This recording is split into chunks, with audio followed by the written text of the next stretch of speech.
Welcome to 10X Live, the show where we're revolutionizing business, one strategy at a time.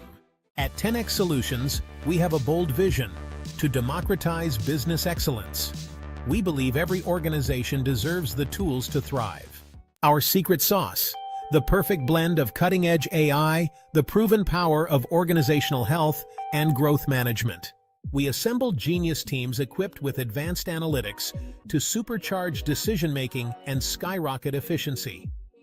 From AI-augmented strategy sessions that spark creativity to precise planning powered by human ingenuity, we're your catalyst for sustainable growth. We keep it real, we keep it honest, and we keep you ahead of the curve. Join us for the 10X revolution. We're not just adapting to change, we're leading it. Let's map out a future where your business doesn't just survive, it thrives. This is 10X Live. Let's transform business together. Good morning, good afternoon. Welcome to 10X Live. We got Jay back, so with all things back to normal. Feeling a lot better about it. Hopefully he's well rested. But I am co-host Kyle Vernon with Vernon Business Partners. And we're excited to have all of you back again this week. I think we're 7 episodes deep at this point, and 5 episodes deep at this point, and having a lot of fun with it. Feels like we've been doing this forever, hasn't it, Kyle? Honestly, it feels like we've been doing this forever. 5 weeks, so only a month and a week, but it feels like it's been a long time. July's a little bit longer month. June was as well. So it only took us 4 weeks to solve all the world's problems. So now in the 5th week, we're trying to find something to talk about. I don't think we have any problem. In fact, we talked a couple weeks ago that we could probably do this a little bit longer, I think, Jay, but for all intents and purposes at this time, we're going to try to continue to keep it to an hour. But again, Kyle Vernon, Vernon Business Partners, excited to have you here on 10X Live. We have exciting content to talk about. Our focus, as always, is the small business.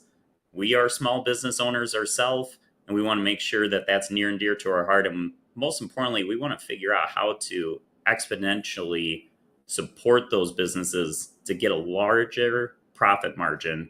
And we think that Working Genius and AI is just going to do just that, Jay. But you are the founder, owner of 10X Solutions, and you're back, well rested from vacation, hopefully. Yeah. I was gone for a week. Spent some time up in Washington State, and so I live in Fresno, California. The average temperature here around this time of year, and right now, is kind of the low 110s, 105, 110.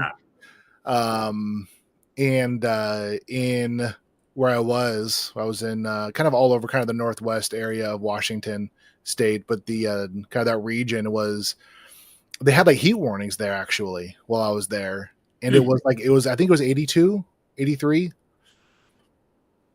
And they were they were dying. Really? That caused heat warnings with that temperature? Yeah. Absolutely. Yeah. When I used to do safety, and I used to do being in HR for a kind of a growing medium-sized company, I also did the safety stuff, and I would tell stories about there was a half marathon in Alaska one year where it hit 70 degrees that day, and half the people had to be treated for heat illness.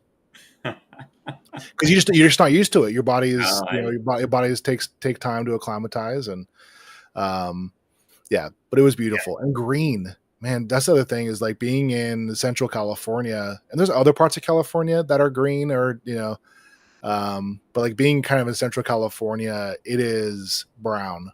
Everything just kind of looks brown and dead, and so you almost forget that summer can exist and still be green. So, which being in Michigan, that's where we are. And there's always, every year the meme pops up. You're talking about temperature and how we adapt. And it shows Michiganders in the spring when it's 50 degrees out and we have the windows down in the car cruising the music, which is so true.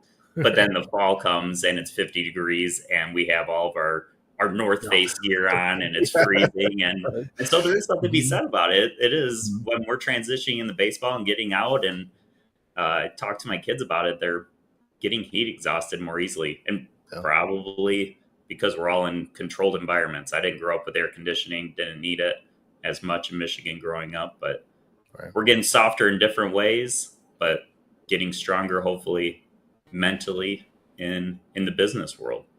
Yeah. Yeah. And it's perspective, which there is a lesson there.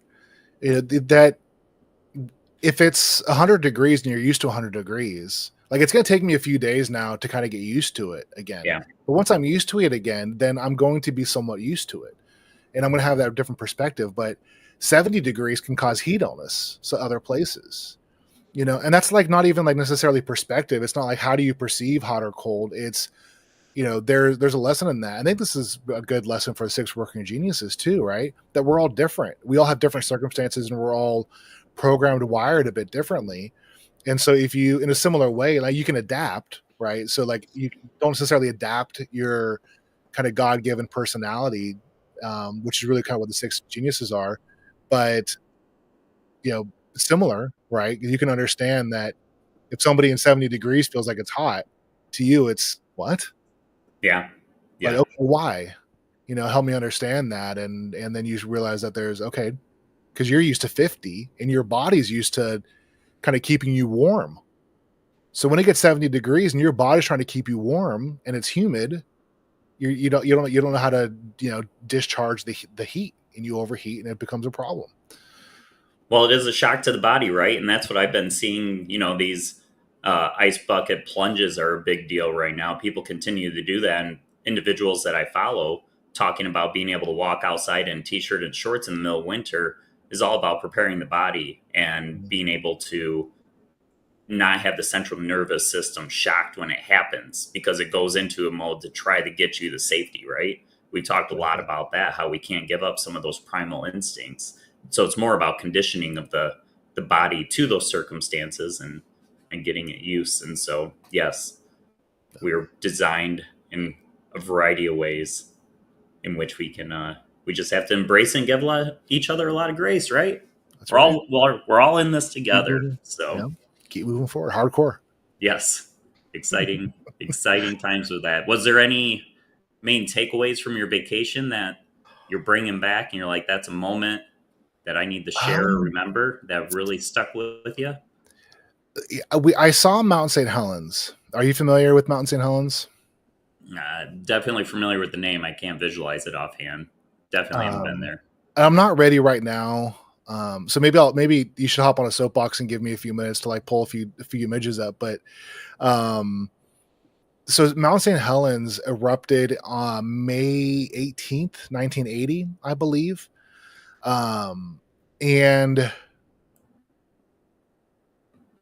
so there was, let me explain this. So like one of because it had a profound impact on me seeing this thing. And I remember I lived in Louisiana for a number of years. I hated the weather there, except the storms. The storms, a sight to behold. I was like a kid running outside just to you could feel the static. I mean, you're talking about sheets of lightning as opposed to lightning bolts. And you're talking about, torrential downpour, which you just don't see in California. I mean, every few years, maybe, but it was regular. And there was times, I mean, you see it rolling in and you see the thunder and the lightning within it, contained in it as it's rolling in, and like, there's like static in the air and this anticipation and this energy. And it was just awe-inspiring every time, awe-inspiring. And when I moved back to Louisiana, but when I moved back to California and went up to the mountains, I remember one of my first hikes, I was up at the mountains and it felt like a storm paused, right? It's like all the power, like it was like all of the power, energy, friction, just incredibleness of a storm, but frozen. And seeing it that way was wild, because when you look around, it's like, okay, this stuff formed, some rapidly, some quickly, some over millions of years, some maybe over thousands. I don't know. I'm not a geologist. I don't know how, the Sierra Nevada mountain range was formed, but just absolutely awe-inspired of this, looking at this thing like a paused storm.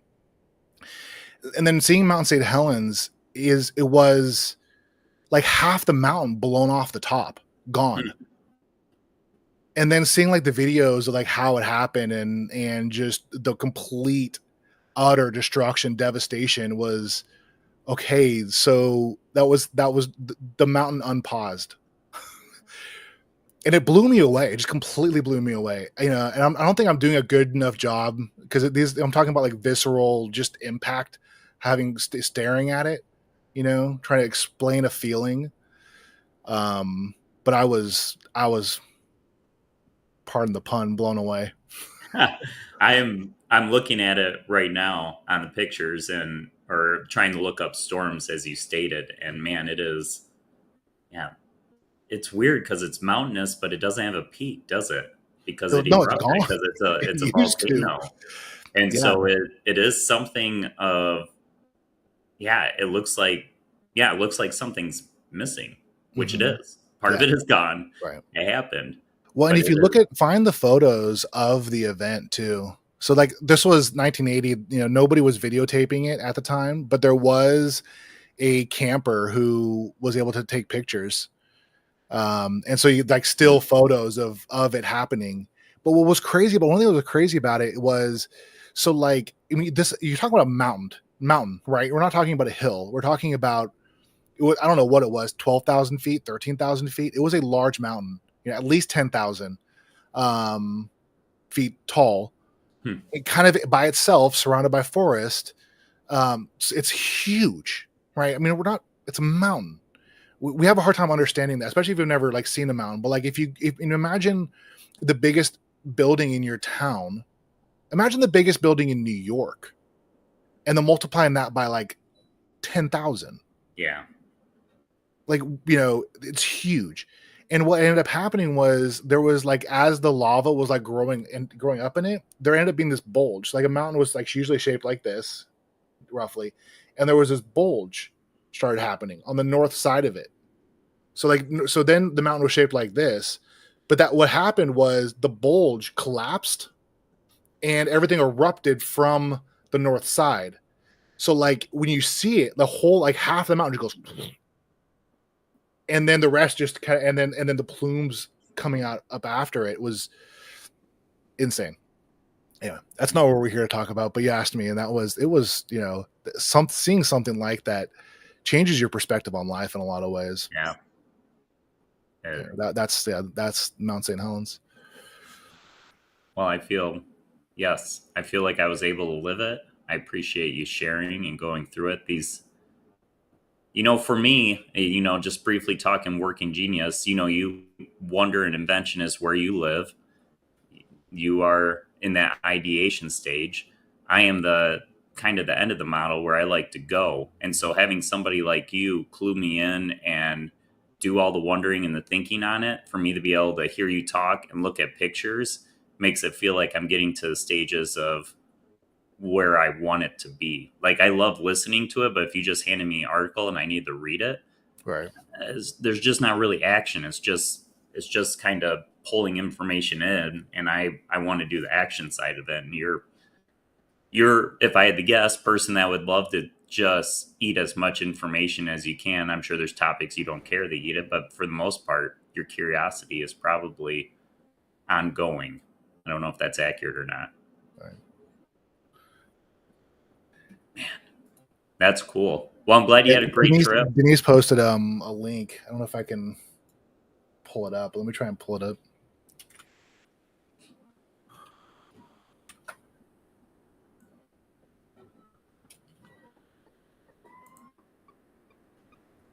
All right, I'm gonna. I know this isn't the topic, but your description was accurate, though. As I look at the pictures on the north side, I mean, it does. It looks like something.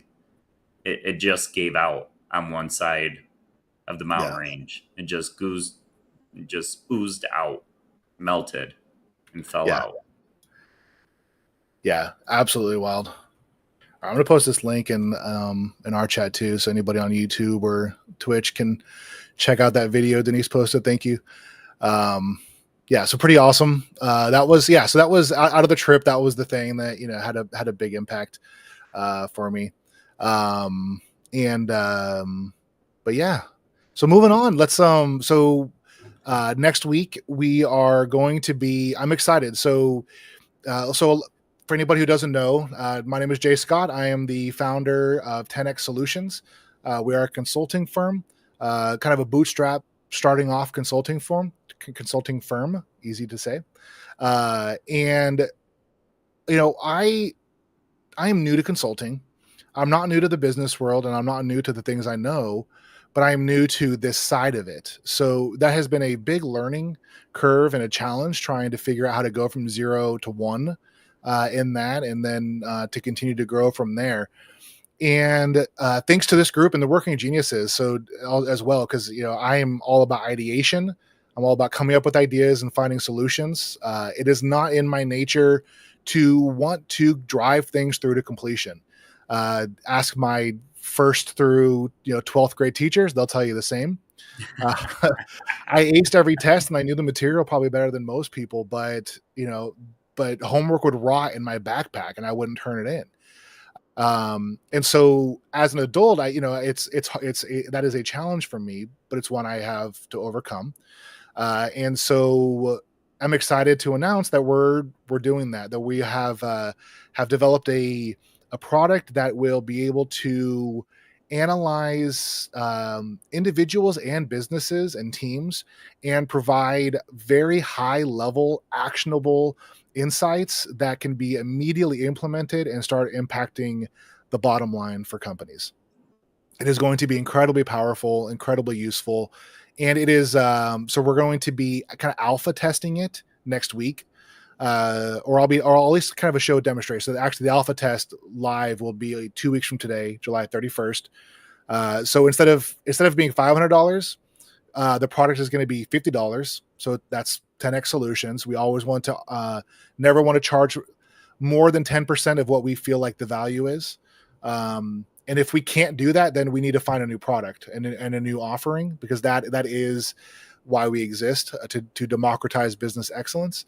But because this is an alpha test and we need people to kind of fumble through it a little bit with us so we can test and figure out and make sure the automations are set up right, all the prompts and all the kind of the whole stack is working appropriately. So we're going to be offering it for $5 in 2 weeks. $5. So that's like 100x. And for $5, the result, I guarantee you, the result will drive bottom line efficiency in quarter one and immediately. The things that we'll be able to identify and create actionable insights for immediately.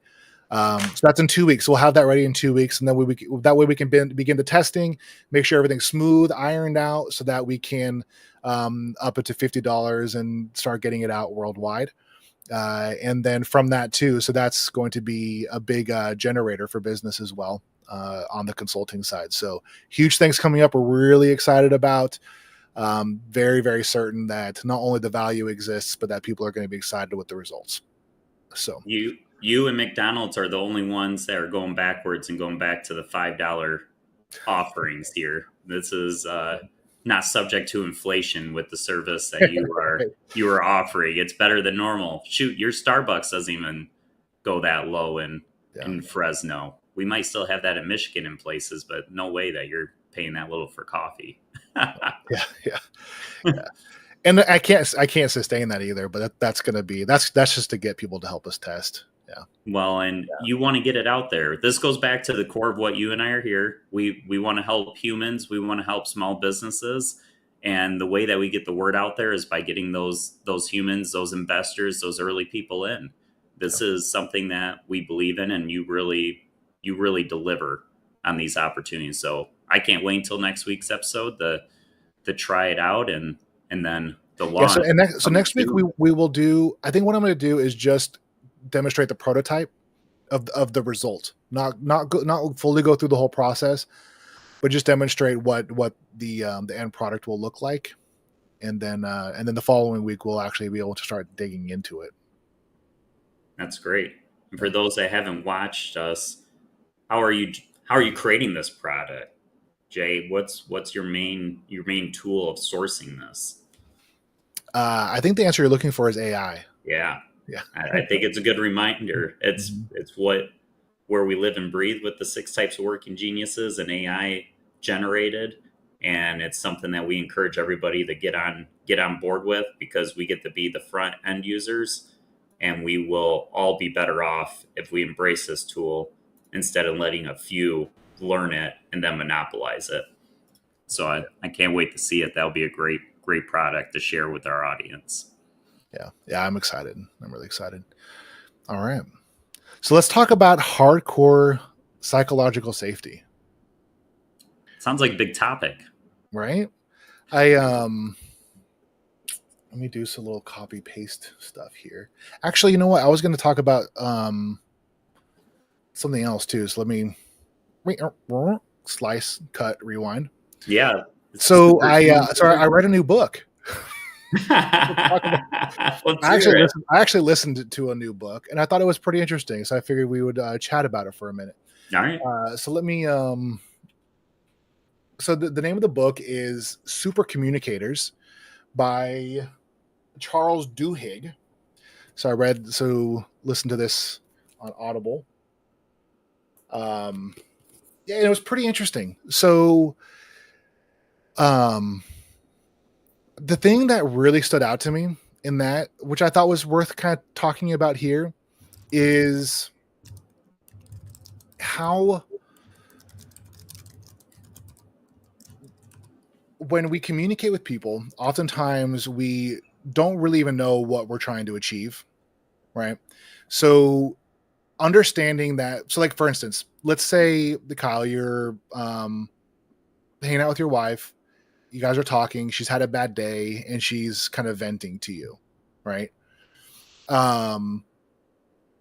How you respond and engage in that can make a big difference in like just even beyond the relationship. So I'm like going through like 10 thoughts, trying to figure out the best way to communicate them. But one of them was like, when you communicate at the same level, at the same way with somebody, and you are actually communicating, your brains become almost identical. Like your brain patterns and your thought patterns. And if there's a little bit of misalignment there, that it's different, right? You become independent again. And so like we have developed and been designed to be really like empathic communicators, right? And when I say empathic, so empathy is when you feel what somebody else feels, right? And you think about in a way to explain that. So we're usually talking about like emotion or something that somebody's going through, but a cool way to explain empathy in that way is if you're watching a TV show, or it's like, let's say you're watching, a TV show and you're watching a skateboarder who gets hurt on a pole, right? What do you do when you see that? Right. Depends how they get injured, right? Right. This is like AFV. I might be laughing with how they get injured, but I feel it. I think But that's what you're going for. I feel it, right? Right. Or if you see somebody hit the ground hard, you feel it. Like your body creates the feeling of that, where you feel like you were a part of it with them, right? And so that's part of the empathetic mind is when we see somebody going through something, our bodies, our minds communicate us that we're going through the same thing that they are. Yeah. And so empathy is that two-way thing. And so when you are able to communicate with somebody in a way that they're communicating on the same level, then the brain patterns align, and you have this kind of, this synergy, which is very powerful. And what they found is that in order to achieve this, you can be trained in that.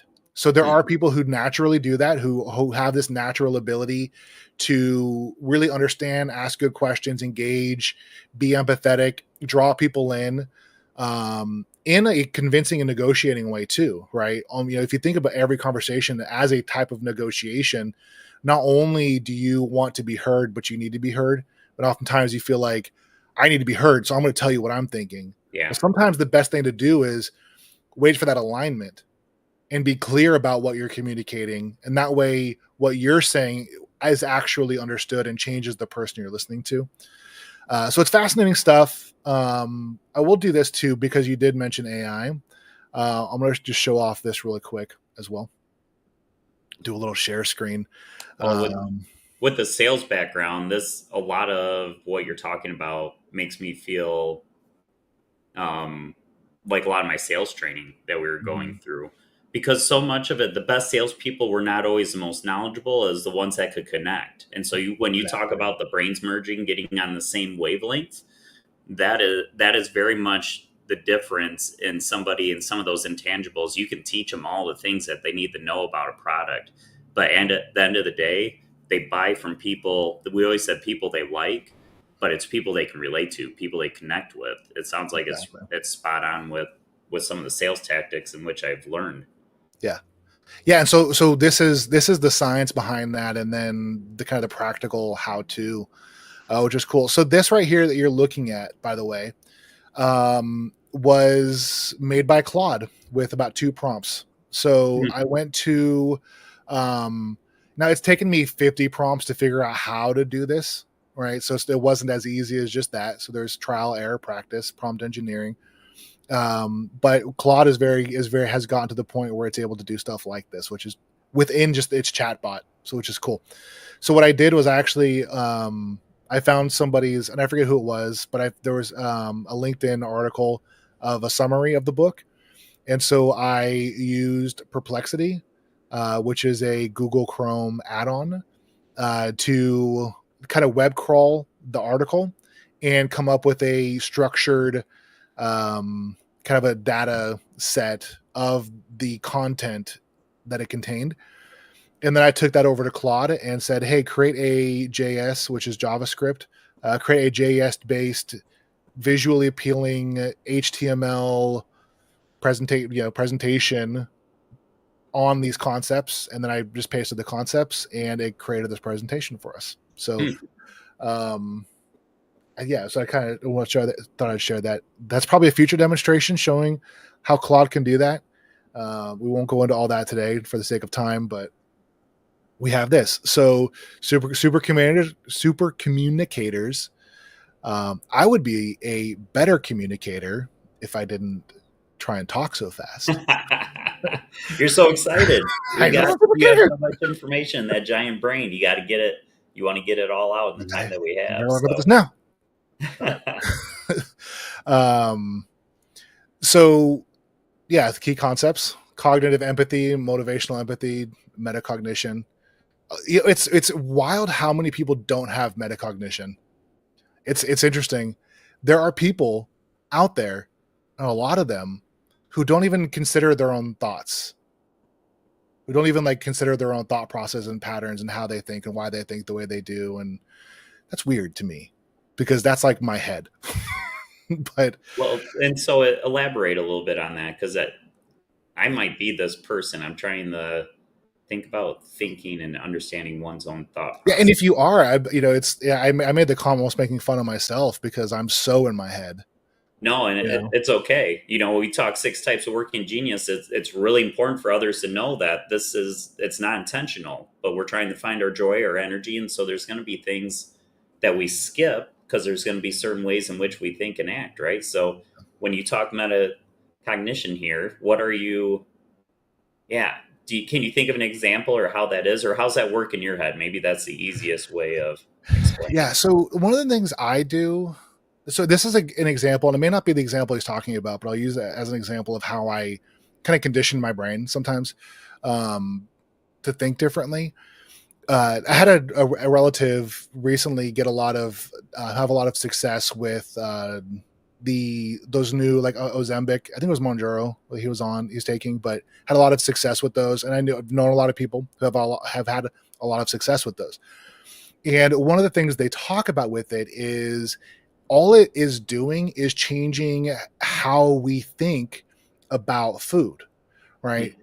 That overweight people tend to, their brains think about food very differently than other people. And what it's doing is it's actually just changing how you think about food. And so instead of it always being on our mind, instead of always thinking about it in terms of like joy, satisfaction, and filling needs in certain ways, or just really enjoying greasy food, and going for seconds and eating till you bust and all those sorts of things. Like it's a disease, right? It is a mental disease where our brains do not think about food like everybody else. And all the drug does is it changes the brain patterns to where you think about food in a normal, healthy way. And so people on it are losing a ton of weight because they're just not eating as much. They still have the same appetite. They still like the same foods. They could eat as much as they could before. They just don't have the desire to. Huh. And how I've learned this from Atomic Habits by James Clear, that willpower is a limited resource, right? So for somebody who struggles with food and food addictions, it's not possible. It's not practical or helpful to say, eat less. Yeah. Just don't go for seconds, right? Because you literally don't have the capacity to do that. Your brain functions differently, and willpower is a limited resource. And sometimes that could take a lot of, like, the fact I'm not 600 pounds, the fact I'm like edging on 300 and not 600 is because of willpower, is because I try and be active and try and eat healthy, right? So how do you change that? All that to say, it's a brain thing, right? So I get to thinking, talking about metacognition, I get to thinking, can I do this myself? Can I start rewiring my brain patterns and how I think so that I react to things differently? And so then what are the big triggers? Understanding what are the triggers and identifying what the triggers are, and then understanding the patterns, and then making even like negative associations. So one of the first things I did was the very next time I ate and I was full, I kind of overreacted mentally when I took another bite. Interesting. So it was like, gosh, now I'm really uncomfortable. I should not have done that. Oh my gosh, mistake. Right. So it's not willpower. I'm not like forcing myself to stop eating, but like I took the bite and I was like, oh my gosh, okay, now I needed to convince myself that was a mistake. Did that 2 or 3 times. Now it's like I loathe taking another bite. I can't tell you how many meals in the last 3 or 4 months I have not finished because I got to the point where I started to feel full and I hated the idea of taking another bite. So I just started rewiring myself for that. And then how I think about food too. So then if I think about food, am I hungry? Am I bored? Can I drink water? Can I do something else? And just asking myself those questions. So like the trigger of being hungry or thinking about food, not willpower, not, okay, now I have to just don't go to the fridge. Don't look over, don't do that. It is what's the cause of it? And can I do something about it? And I don't know. There's no science other than like just me, doing this to myself. But I don't weigh myself, but I wear a belt that I've been wearing for a long time. And I am back to the smallest I've been in the last few years in just a few months and doing nothing else. With just, man, that's wild to me, because that is a really, just coming from the exercise world, for those that know me, exercise science, who I graduated with, I was in the fitness world for a long time. And like the path of least resistance is always the easiest task. That's what we do. And so I just talking about packing bags and preparing, where you talk about the cognitive side of it and not being willpower, but retraining the brain, reshaping, that takes a lot of work. I would say that's a harder path, but it's a more permanent path, I would think. Because once you can change that, once you get control, Erwin Raphael McManus says, remember, your thoughts are in your body. You own your thoughts, right? I think that goes along with this metacognition that you're talking about. We get to own our thoughts. It might be a battle, but they are ours at the end of the day, and so we got to put them in their place. Yeah. That's very, very interesting. I bet that's a good read. Yeah, so I don't know if it, but that's kind of waste. But that's an example, yeah, of metacognition. But I do like this idea too. There's like other kinds of empathy, right? Cognitive empathy, motivational empathy. So cognitive empathy is, the ability to understand what others think and feel. So I can perceptually understand what you're thinking and feeling, as opposed to motivational empathy, where I can understand what's motivating you. As seeing those as two different things. So there's some strategies. Some benefits, practical applications, takeaways. So, and one of the biggest takeaways that he spends a good time at the end of the book, basically saying that the key indicator of a healthy person late in their life, the biggest indicator of longevity is quality relationships. Good quality, healthy relationships. And so being a super communicator is a way to do that. Which I love. So anyway, I thought that was cool. So it was kind of cool. It was a cool book, worth talking about. Plus it was kind of a way to show off some AI stuff that Claude could do with that little presentation. Because that's something that like I'm very interested in. I have a lot of data in a lot of different places that I need to repurpose. And so being able to just kind of mass produce slide decks like that, it's pretty cool. Yeah. And for those, we had a couple of people hop on while you're starting that, just to reiterate, that PowerPoint you created there was all through AI. So wrapping this back into small businesses, again, one-man shows, your solo entrepreneurs, when you're presenting, when you're trying to get in front of somebody, if you're not using AI right now, you are not getting the time back to do what you love most by not utilizing this tool. I mean, how long did it take you to go in to create that using, you said Claude? Is that, I know you use Chat GPT a lot. This was a Claude opportunity. Yeah. Well, and Claude has surpassed Chat GPT. Chat GPT still has its uses, very much so. But for this, yeah, Claude has surpassed it. Yeah. So to answer your question, how long it took, the trial and error took a lot longer. This was one of the first successful ones I was able to do with it through prompting. So the whole thing, maybe an hour or two, kind of trying to get a good result similar to this. But then the prompt that actually got this result was 30 seconds.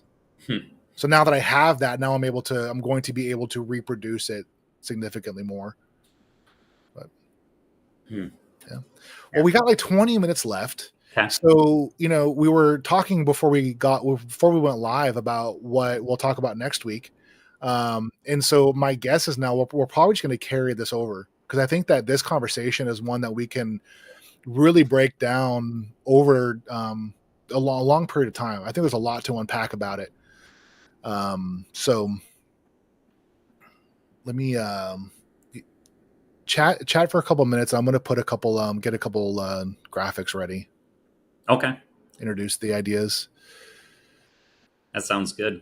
Cool. And so in terms of, so I guess pause in here real quick, Jay, are we going on to our previous topic that we started? Or are you saying we're going to go in we're going to go into the idea of hardcore psychological safety and awesome. start and beginning with some understanding of it and Elon Musk. And so one of the things with 10X Live that we like to do, we like to stay relevant. We like to stay, Jay really likes being in the now. And so these topics are always evolving, and they're really in close to real time, as close to real time as you can get with doing once a week on Wednesdays like we do. But, Elon is such an intriguing guy. And whether you like him or not, he's innovative in bringing some things to our nation and the world that are hard to deny, that don't have their use, doesn't have its value.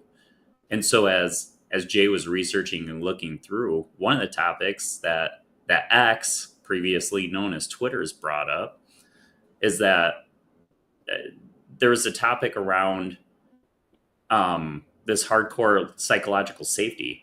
And so just the word of hardcore and kind of breaking that down, it feels it's very strong. So if you're in the workplace, especially the corporate world, and you're looking at something like that, the psychological safety is what we're looking for. I think as a millennial myself, right at the beginning stages of millennial, we were always told we got to go to college. They can't take that away from you. Then you have to get in the corporation, get your pensions, get your 401ks and all these things. That's that complacency, which I think is where Elon kind of goes with this, it was instilled in me. I was just talking to my father-in-law about how much the workplace has changed and how we don't have those, especially with the massive layoffs that continue to happen where we are. And so that's the topic on where we want to discuss a little bit more today. Jay has a side of the story that he wants to tell, and maybe, in terms of sales, those salespeople that are watching right now, it might be more of a misunderstanding on Elon's side, not that he has misunderstandings, but we'll kind of see what that goes. Far from perfect. So, let me set this up a little bit. So I mentioned that I was on this trip, and because of all the windshield time, I was able to kind of finish the audiobook for Elon Musk's biography by Walter Isaacson.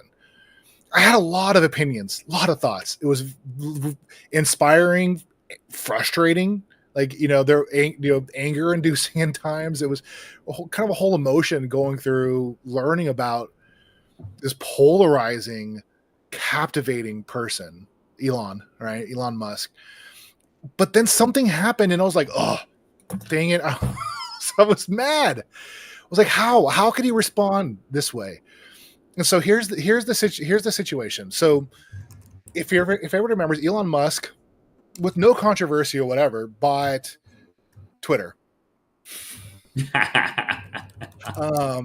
And so there's a lot of reasons for that. And for the sake of time, we're not going to go super into kind of the whole history of that event. But he walks in there and there's just this sense like nobody's there. Half the people aren't working. Just this kind of, Twitter at this point is on the verge of going bankrupt, and he's just looking around like nobody's acting like there's any urgency.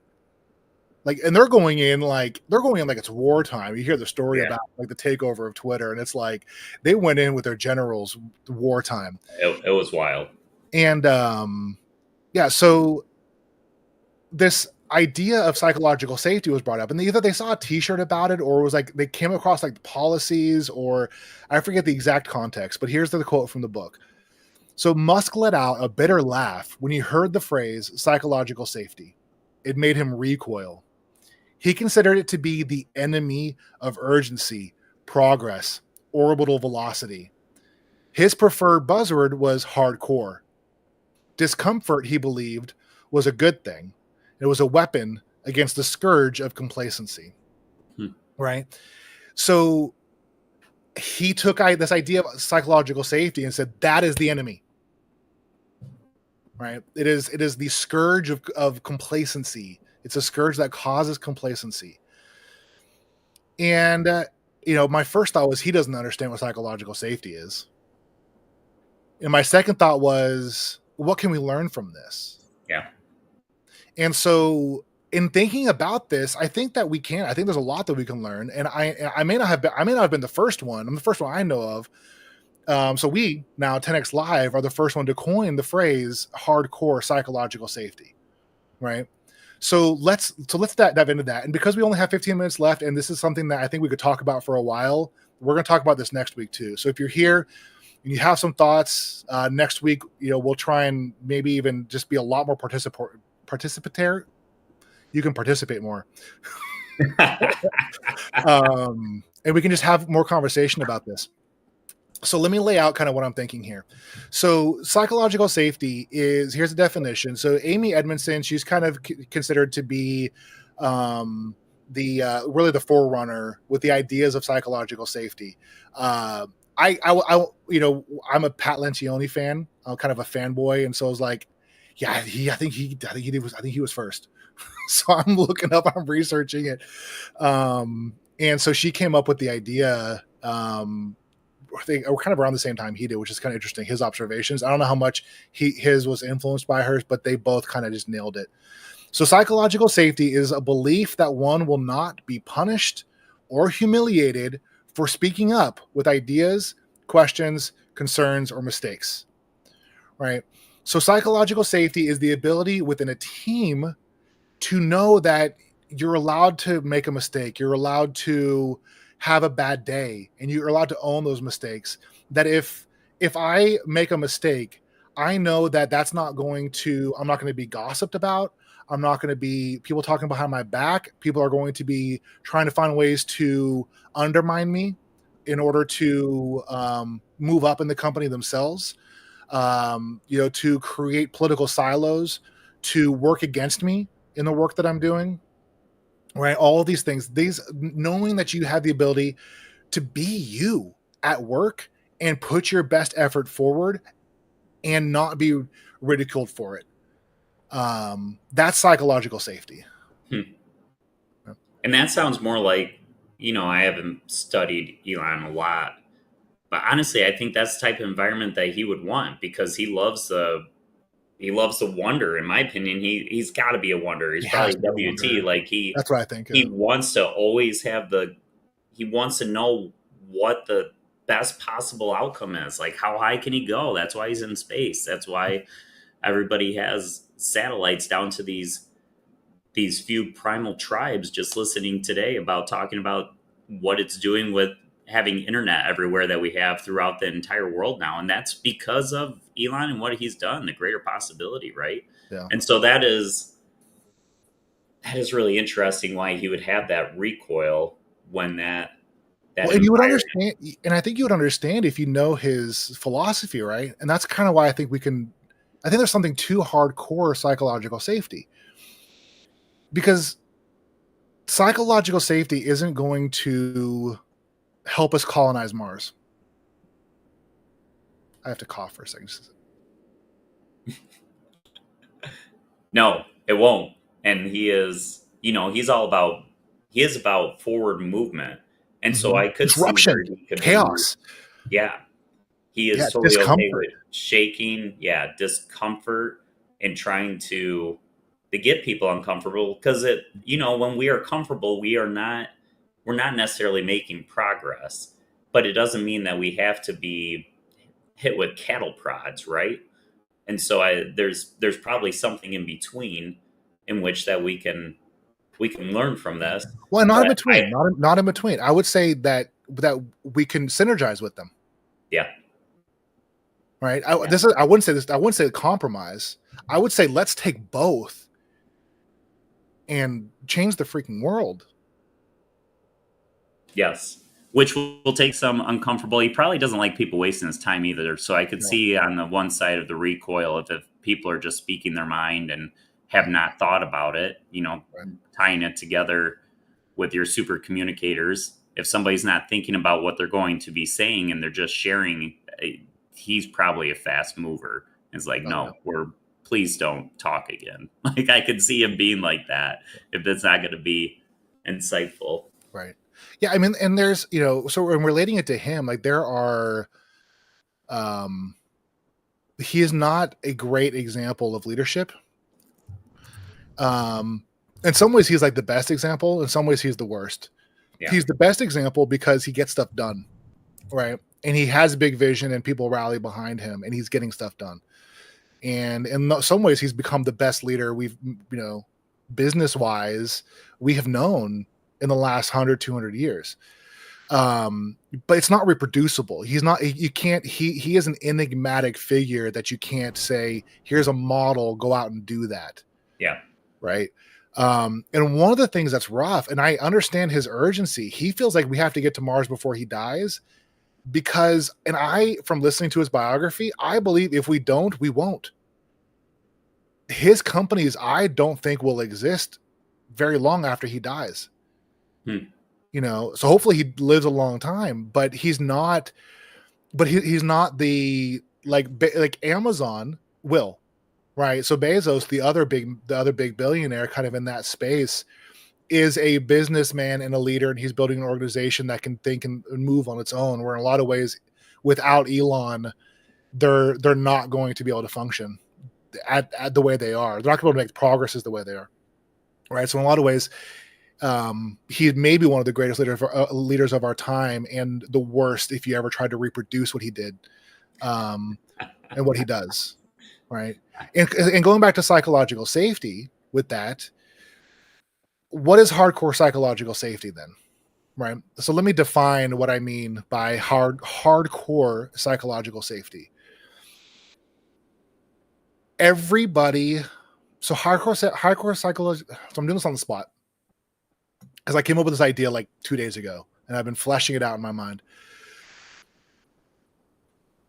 When people are driven to accomplish something that is seemingly impossible because they know the results and the impact it will have, and they are willing to work together in a way and communicate in a way with psychological safety to accomplish it. So the first part's purpose, right? So psychological safety without purpose is just a safe workplace. Yeah. Right. You have to know where you're going, and it has to be worthy of going for. It has to be worthy of sacrifice. And in some ways, that's kind of what I'm talking about. It's like sacrificial psychological safety. Like, I am willing to have my feelings hurt a little bit. I am willing to have conflict. I am willing to have hard conversations, and I'm willing to, to take on the challenges of these things, because we have a hurdle we have to get over. We have to drive through to completion, and it is going to make it. It is needed to make an impact. So, like an example. Let's say a company is struggling, going through some hard times, difficult times, and some serious changes need to get made in order to save the company or turn it around, right? So psychological safety, in the sense of like having a place to come work where you feel safe, is not as a priority to me as saying, here's where we need to go, and I need people who are going to put in long hours to drive this thing to completion and get it done. Yeah, not forever. Maybe a week, right? Maybe 2 weeks, but we need to like do, 12 to 20 hour days for a few days or a week, and drive to get this done and get it done. And we're going to, because of our psychological safety, we're actually going to be able to accomplish that. We're going to be able to have good ideological conflict and move forward and share concepts and ideas and do that sort of thing. So it's not this idea of, let's have a safe workplace. It's, let's all be unified in our purpose in such a way that we are willing to make sacrifices to achieve what we're setting out to achieve.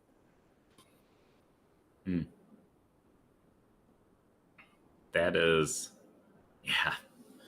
It's such an intriguing topic in terms of when you think of Elon Musk, when you think of Jeff Bezos, when you think of, any of those individuals that have created something incredibly strong, something different. They've kind of had these personalities. Somebody that seems to be so elevated above the others, that their ideas are so wild and crazy that it causes controversy, but that it is in that discomfort that progress can be made. Yeah. And so it takes a certain type of people to come along beside you to work towards that common mission, but you still need the bodies to accomplish it. Right. So I have heard before, you got to be careful with who you share your dreams and your complete vision with. Sometimes it's just portions of it, right? Because some people are not ready for that discomfort. Yeah. Interesting. Yeah. So the first concept, I think, has to be purpose. So it has to be purpose. And the second one I would just borrow completely from Patrick Lencioni. So this is pulled straight from The 5 Dysfunctions of a Team. And so his definition of trust is the exact same as psychological safety, right? So you have to have, so he's talking about on a team. Psychological safety is largely talked about at work and within the context of teams at work, where he reframes it a little bit to be leadership teams, specifically for leadership teams, but it applies the exact same way. So in the context of building a team, vulnerability-based trust is the confidence among team members that their peers' intentions are good and that there is no reason to be protective or careful around that group. Right. And I think when you channel that with purpose, now you are in the vein of hardcore psychological safety. Yeah. Olga is on here, and shout out to her. She's a regular with us, and we appreciate your attendance, Olga. But she was just talking about it's people like this that make progress possible. Get on board or stay out. And I think when you pull into something like the 6 types of working genius, there's certain people that you will get on board with it, but there are others that you want to stay out, and that's not personal. Right. Some dreams are bigger than some king graphs, and that is why you got to find your right people, your right tribe, the right mission, the right vision, and you have the opportunity in which you can go and search that out. So that's insightful. I appreciate that comment. Yeah. Thank you, Olga. That's huge. It makes me think about and this is something too. I had kind of written out the 4 points. We'll get to it next week with the 4 points, because I might adjust it and tune it, of hardcore psychological safety. But in the same sense, I remember, we can go back to my HR days. I was very honest with people in orientation. This is how we behave, and it is non-negotiable.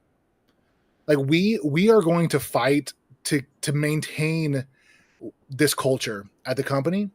And so we are not going to negotiate on these. And so if they're not you, that's okay, but let's move on. Yeah. And if it is you, then you found the right place. But if it's not, we're not going to tolerate that. And it was a big motivational piece too, because then I was able to, because there were good things. So nobody was like, yeah, I'm not going to do that. But it gave the opportunity for everybody in the room to say, I would go around, is that you? And look them in the eyes. Is that you? Yeah. And yes, that's me. And it was huge, right? But that's in the vein of hardcore psychological safety in the same sense, right? If you aren't, I'll tell you this, if you pose a threat to the psychological safety of my team, you probably are not going to be here tomorrow. Yeah. I don't care who you are and how you perform, because that disruption to the team is going to hurt everybody, and is going to hurt our progress and our ability to accomplish things. And I'm not putting up with it. And I'm quickly going to fire somebody who is anti psychological safety within a team. And that's also what I mean by hardcore.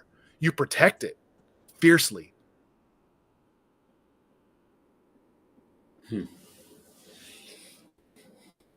I love this topic, and it's really important more than ever, because we talk about, I think the shift is happening to where we can start to say our thoughts, because I feel like this topic is kind of anti what is going on right now.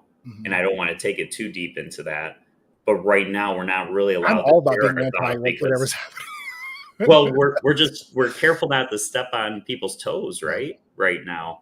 And so if we're talking, and I think that's what he was talking about too. That's the psychological safety he's worried about. It's like if you're afraid to speak up because you're worried you're going to step on somebody's toes, that's not a safe place either. Yeah. Sorry to cut you off, but that was it. You said something that was spot on. Yeah. And so I like this topic. I think we're trending this way. I think it's the right direction to go. The baseline has moved. We've gained a lot of awareness, and now it's time to reassess and move forward and bring back some of the old values, but not forgetting what we have gained during this time of major disruption within the workplace.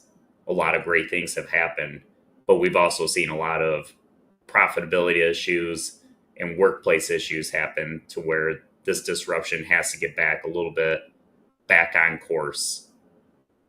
And being able to accept everybody for who they are, but also getting back to where we can talk transparently. Exactly. And I'll end on this thought. Small businesses practicing hardcore psychological safety are going to give them an edge against both their competitors and like big and small, basically. The companies most susceptible to complacency are large, bloated companies. And so if you are a small business owner, this is an opportunity for you to outpace everyone.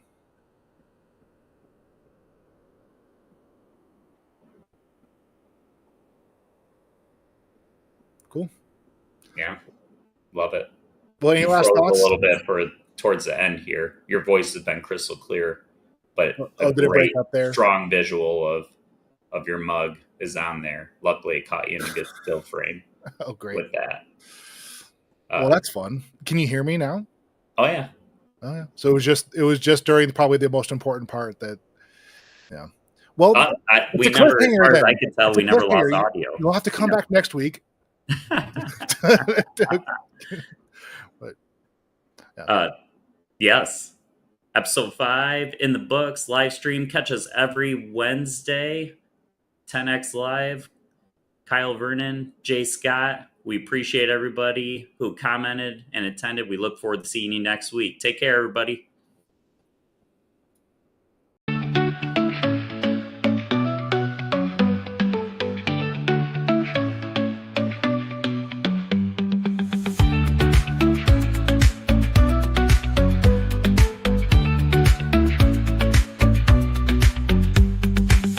Imagination's canvas, colors yet unseen. You paint with thoughts so vivid, a world of might have been. Challenges ignite you, spark a flame so bright. Your mind a constellation, guiding through the night. Adapting like a chameleon, ideas in constant flow. Your warmth invites collaboration, helping others grow. You're a